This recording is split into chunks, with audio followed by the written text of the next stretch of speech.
When it comes to the president's age, folks are talking about how he's 81, but we have to look at, first of all, Donald Trump is around the same age as 77, president. yeah. He's 77 years old. They could have gone to high school together. What I know who I'm going to choose. It's going to be one of the most successful presidents in modern American history that passed the Inflation Reduction Act, that got us the American Rescue Plan.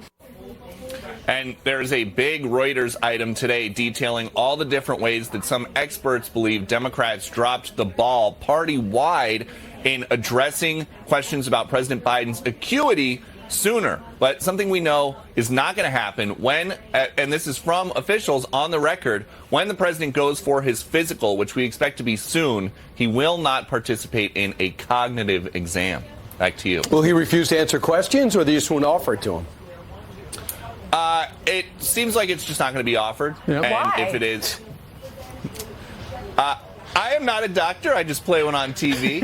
Right. And Peter, the Slip reason him the SATs. we think that the president probably said, "Okay, I'm not going to take any questions," because you asked him the question after his statement last Thursday night, and then they just went into a ditch.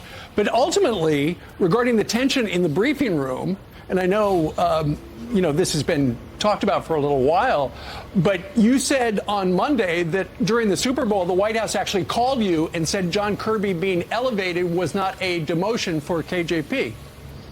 Right. But it is this whole thing where she gets to call on people that will get to ask him a question. That is something that not every guest has to do.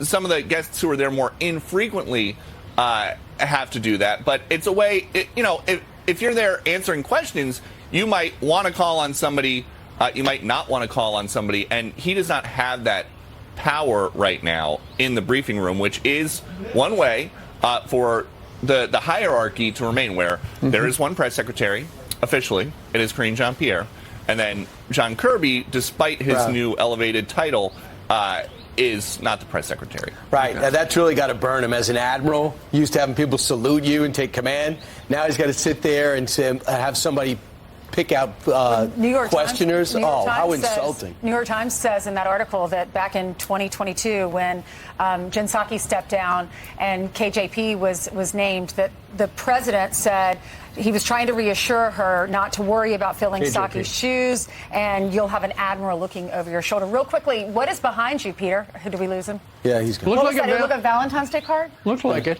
Yeah. Okay, meanwhile, behind Lawrence, crime. He's in St. Louis, where there's a terrible problem these days. He's in squad member Cori Bush's St. Louis district.